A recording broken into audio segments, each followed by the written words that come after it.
자, 6학년 실과 시간이에요. 오늘 교과서 26쪽에서 27쪽 친환경 농업에 대해서 우리 배우고 있습니다. 자, 이번 시간에 배울 내용은요, 친환경 농업의 실천 방법을 알아봐요 라는 주제를 가지고 공부를 하도록 하겠습니다. 선생님, 저 농사 안 지을 건데요 라고 말하는 사람들 분명히 있을 것 같아요. 근데 뭐 공부라는 게 꼭 그렇잖아요. 지금 당장 필요해서가 아니라 언제라도 알아두면 좋은 거예요. 그리고 또 농사하고 상관없는 일을 한다고 하더라도 우리 친환경 농업에 대해서 잘 알아서 우리가 먹는 건강한 먹거리에 대한 이야기니까 한번 지겹다고 생각하지 말고 들어보도록 해요. 자, 먼저 친환경 농업이 무엇인지 우리 지난 시간에 배웠는데 재밌게 설명해준 영상이 하나 있어서 선생님이 가져와 봤어요. 한번 볼게요. 슝슝! 장보러 마트에 가면 친환경 농산물 코너가 따로 있는데요. 눈으로 보기엔 큰 차이를 모르겠는데 일반 농산물보다 가격은 좀 더 비싸더라고요. 비싼 만큼 가치가 있을 텐데 그 이유를 잘 모르겠다고요? 제가 지금부터 알려드릴 테니 집중하세요. 친환경 농업이란 한마디로 환경 친화적인 농업, 영어로는 에코프렌들리 애그리컬처, 말 그대로 환경을 생각한 농업을 말해요. 농약과 비료, 항생제 등 화학자재를 사용하지 않거나 최소로 사용해 농업 생태계를 지키며 환경을 보존하는 농업이 친환경 농업이에요. 그리고 이 과정에서 생산한 농산물을 친환경 농산물이라고 하는데요. 농약과 화학비료 둘 다 쓰지 않는 유기농, 비료는 쓰지만 화학농약은 쓰지 않는 무농약으로 구분할 수 있어요. 그런데 친환경 농업이 왜 갑자기 나오게 됐을까요? 친환경 농업이 나오게 된 이유는 부작용 때문인데요. 우리나라에서는 60년대부터 병충해로 인해 농작물 수확이 줄어드는 걸 막기 위해 비료와 농약을 사용했어요. 농약을 뿌리자 작물의 병도 낫고 벌레들도 사라지고 비료로 인해 수확량도 늘어났거든요. 하지만 부작용이 만만치 않았다고 해요. 농약과 비료가 한편으로 흘러들어 물을 오염시키고 토양이 산성화되고 생태계도 파괴됐어요. 그래서 사람들이 각성하기 시작했답니다. 1998년에는 친환경 육성법도 제정됐는데요. 친환경 육성법 제4조 10조에 따르면 농업의 환경 보전 기능을 증대시키고 농업으로 인한 환경 오염을 줄이며 친환경 농업을 실천하는 데 있어서 농업인은 화학자재 사용을 최소화하는 등 환경 친화적인 농법을 실천해야 한다고 강조했어요. 친환경 농업으로 생산된 농산물 왜 특별하냐고요? 첫째, 화학비료와 농약을 사용하지 않거나 최소한만 사용하기 때문에 인체에 유해한 성분이 없어요. 둘째, 자연 친화적인 농법으로 토양과 수질을 지켜 지구 환경을 보존해요. 셋째, 친환경 농산물은 일반 농산물보다 가치를 높게 인정받고 있어 농가의 소득 증대에 도움이 돼요. 넷째, 미네랄과 영양분이 풍부한 토양에서 자라기 때문에 일반 농산물보다 영양 성분이 풍부해요. 뭐야 친환경 농산물의 장점이 이렇게 많은지 몰랐다고요? 그럼 지금부터 지속 가능한 농업으로 후손에게 건강한 지구를 물려주는 친환경 농업으로 생산되는 친환경 농산물을 선택해보세요. 저는 건강한 선택 친환경 농산물 사러 갑니다. 안녕. 자, 어때요? 영상 재밌게 보셨나요?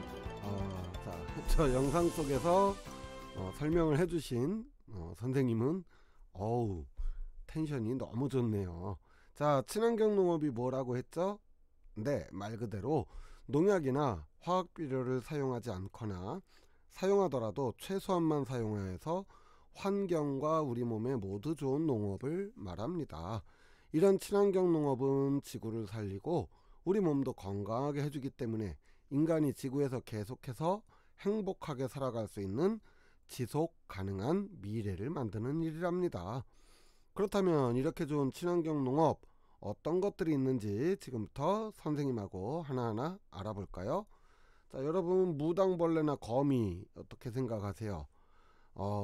싫어요. 징그러워요. 뭐 그럴 수 있죠. 사실 선생님도 벌레 싫어요.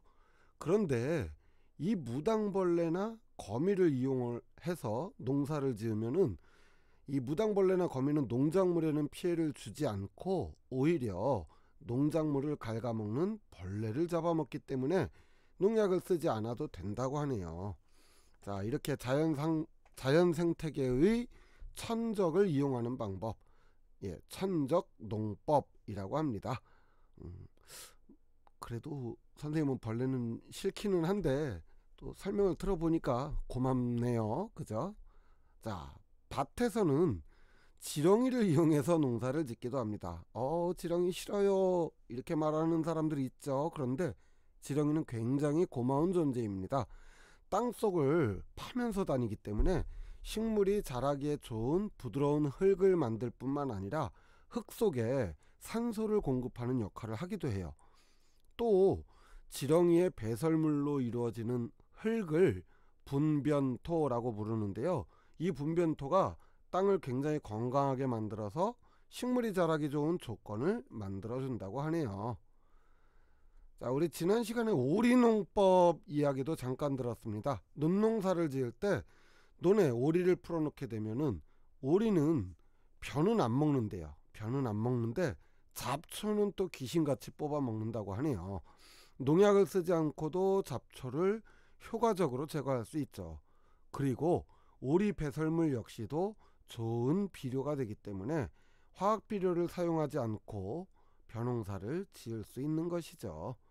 비슷한 이유로 잡초를 제거할 때 연한 풀을 먹는 우렁이를 이용해서 잡초를 제거하기도 한다고 하네요.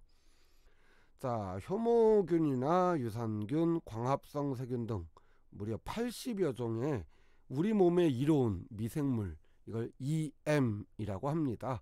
이걸 유용미생물이라고 하는데요. 이런 유용미생물을 이용해서 수질을 정화하거나 토양의 산화를 막고 또 나쁜 냄새를 제거하는 데도 쓰고요. 해충을 없애는 데도 쓴다고 하네요.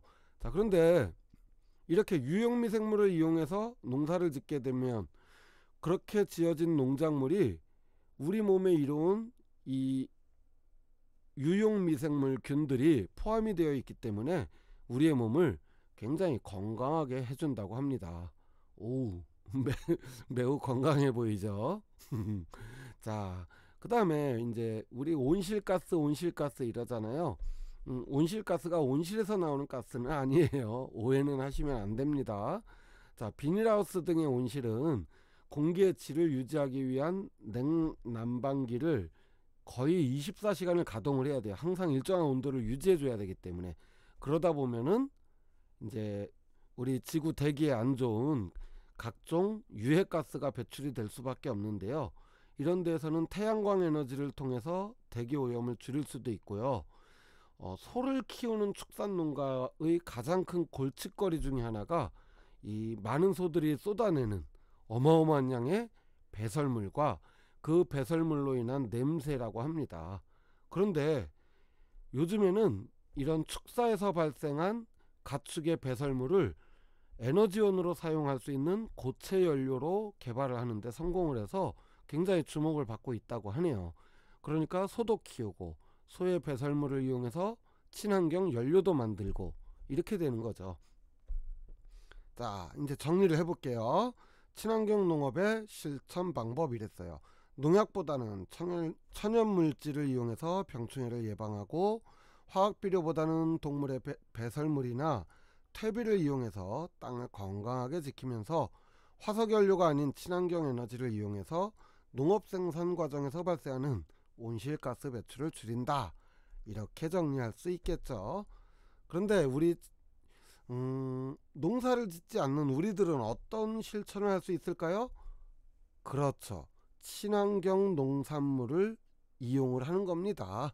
그것만으로도 친환경 농사를 짓는 농민들을 더 많아지게 할 수 있겠잖아요. 그렇게 되면은 건강해지겠죠. 이런 친환경 농업으로 자연 생태계를 살리고 인간도 편리하면서 건강하고 행복한 삶을 누리는 지속 가능한 미래를 위한 일이 되기 때문에 매우 중요하다는 것을 알 수 있겠죠. 자, 오늘 수업 여기까지입니다. 뭐 어렵지 않죠. 뭐 농사라고 해서 자꾸 나랑 관심 없는 일이야 이러지 말고 그래도 수업이니까 열심히 듣고 배운 공책 정리하고 그랬으면 좋겠어요. 다음 시간에는 교과서 28쪽에서 29쪽 지속 가능한 생활을 실천해요 라는 주제를 가지고 공부해 보도록 할게요. 수업 여기서 마치겠습니다. 수고하셨습니다. 뿅.